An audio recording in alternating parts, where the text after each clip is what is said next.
Merci de votre fidélité à Télésud et bienvenue dans cette édition de l'entretien du jour. Je reçois aujourd'hui le docteur Bogassako Gervais. Il est à la fois écrivain, enseignant-chercheur à l'Université de Bouaké et il est auteur de 2 livres que vous pourrez voir tout à l'heure, Les droits de l'homme à l'épreuve, paru aux éditions L'Harmattan, ainsi que La guerre d'Abidjan n'aurait jamais dû avoir lieu, paru aux éditions Anteo Edizione.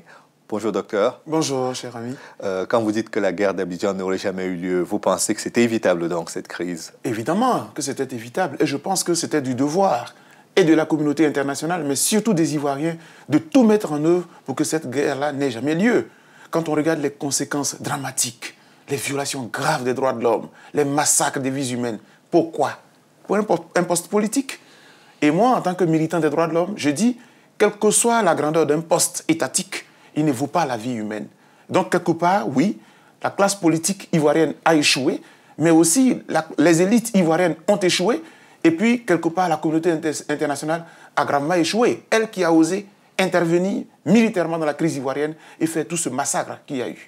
Mais si elle n'était pas intervenue, on l'aurait accusée d'avoir assisté, comme au Rwanda en 1994, à des massacres de population. Oui, sans doute. Sans doute que la grave crise du Rwanda fait qu'aujourd'hui, la communauté internationale veut jouer son rôle, d'après elle. On voit très bien aujourd'hui avec la crise syrienne, où elle a envie d'agir pour ne pas demain être responsabilisée. Mais elle est responsable, parce que lorsqu'on fait les interventions militaires, moi je me dis, si par exemple l'ONU est une institution de paix, il faut qu'elle utilise toutes les voies de paix avant de passer à l'arme lourde. Parce que moi, j'ai vécu la crise ivoirienne, j'ai vécu la crise de 2002, j'ai vécu la crise de 2010. Et je me dis, il y avait mieux à faire. D'accord. Parce que tout à l'heure, en vous présentant, j'ai oublié l'une des casquettes qui est tout aussi importante que les 2 autres que j'ai évoquées, c'est que vous êtes président de la Fondation ivoirienne pour les droits de l'homme et la vie politique. Tout à fait. Depuis 20 ans, je milite dans les droits de l'homme en Côte d'Ivoire et mes compatriotes le savent très bien. Je fais la LIDO, la Ligue ivoirienne des droits de l'homme. Je fais l'APDH. Je suis même membre de la Commission nationale des droits de l'homme de Côte d'Ivoire, qui est une institution de l'État en tant qu'expert de la société civile. Donc, cette crise-là, nous avons fait tout ce qu'on pouvait faire. Je vous assure, cher monsieur, qu'on a voyagé, j'ai été même jusqu'à Abuja pour porter plainte contre la CEDEAO lorsqu'il a été émis l'idée de faire intervenir l'ECOMOG en Côte d'Ivoire. Je dis, mais quand on règle un problème politique, d'où vient qu'on doive intervenir avec des armes? D'accord. Pour revenir chronologiquement, vous faites partie des organisations qui avaient exigé que les élections soient tenues dans un délai normal. Tout à fait, pour 2 raisons. Pour 2 raisons. La première, c'est que le président de la République de Côte d'Ivoire, en cette époque-là, M. Laurent Gbagbo, avait réussi à sceller une sorte d'alliance avec la rébellion qui a pris les armes depuis 2002. D'ailleurs, une rébellion que j'ai condamnée dans le premier livre de 2007, qui est paru à l'Harmattan. Parce que pour moi, dans les principes démocratiques, une rébellion, ça se condamne. Or, la communauté internationale a fait le lit à la rébellion à Lina Makoussi. Donc, quand M. Laurent Gbagbo a réussi cet exploit de se mettre avec M. Soro Guillaume, dont il a fait un premier ministre, il a lancé cette grande phrase « La guerre est finie ». Donc pour moi qui suis un acteur de la société civile, je me dis, si le président de la République dit que la guerre est finie, mais il faut qu'on aille aux élections. Parce que depuis 2005, conformément à notre constitution, on n'était plus bien lotis. Même si M. Laurent Gbagbo demeurait toujours légitimement et légalement président de la Côte d'Ivoire en vertu de la constitution. Et donc, quand le président de la République dit que la guerre est finie, nous, on prend cela au bon. Mais 2, il y avait une clause très importante dans l'accord politique de Lina Makoussi, de Ouagadougou, qui a été signé en 2007, en mars 2007. Il était dit qu'une fois que nous connaissons la date des élections, les rebelles doivent désarmer, avant que l'élection n'ait lieu 2 mois après. Donc pour nous, les conditions étaient tout à fait réunies pour demander au gouvernement de M. Laurent Gbagbo, et donc dirigé par M. Soro Guillaume, donner la date de l'élection aux Ivoiriens, plutôt que de chercher à célébrer le 50e de la Côte d'Ivoire avec faste, alors que ça faisait pratiquement 3 ans, 4 ans qu'on n'avait plus d'élection conformément à la Constitution. Et nous avons réussi. On a commencé en juillet 2010 et le 5 août 2010, l'État de Côte d'Ivoire a donné la date de l'élection qui devait donc se dérouler le 30 octobre 2010. À partir de quel moment la machine électorale et la machine démocratique, tout simplement, n'arrivent plus? Oui. Alors, ça ne fonctionne plus à partir du moment où M. Laurent Gbagbo, de bonne foi, donne la date, accepte, parce que c'est la commission électorale qui propose la date. Donc, la date est connue. Mais les rebelles n'ont pas désarmé. Et je dis dans le livre que j'ai sorti, ces moments-ci, je dis à la communauté internationale, mais on dirait qu'il y avait un piège. Il y avait un piège contre la Côte d'Ivoire. Mais vous y avez participé un peu en poussant le gouvernement. Non, mais nous faisons notre travail d'acteur démocratique. Vous savez, un militant des droits de l'homme, il est attaché au principe. Moi, je veux un président légitime et légal.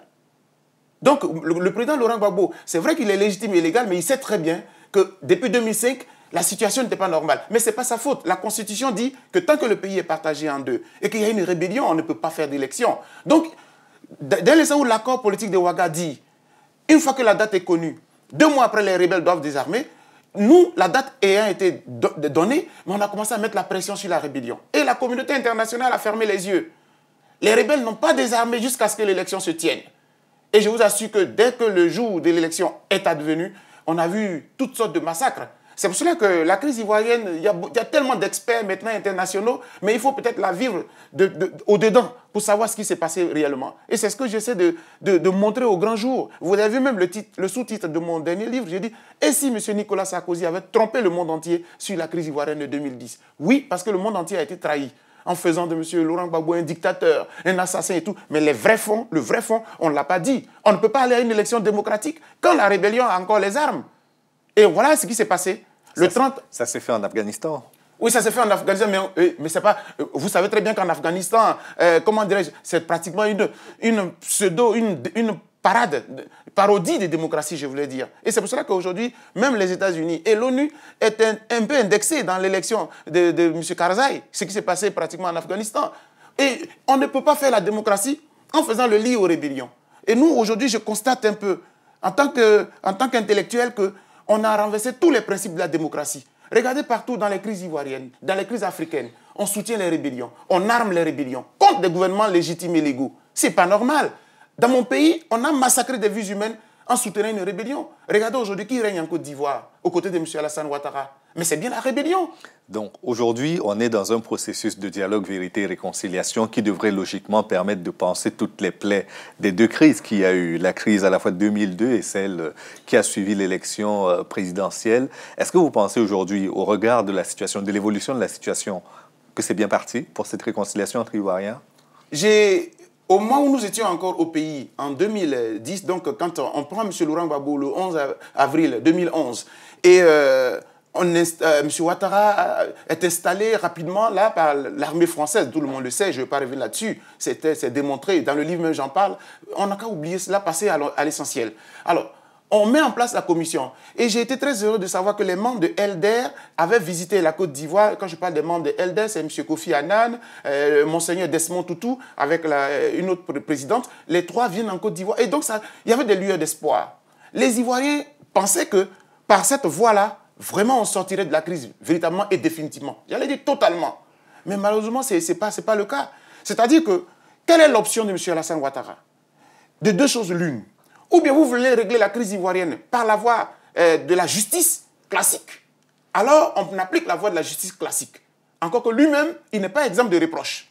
Ou bien, on prend la voie de la justice transitionnelle. C'est-à-dire la justice à l'amiable, une commission de réconciliation, où on trouve une formule, les auteurs des crimes, les victimes, trouvent l'occasion de demander pardon à la nation, et puis le peuple leur accorde le pardon.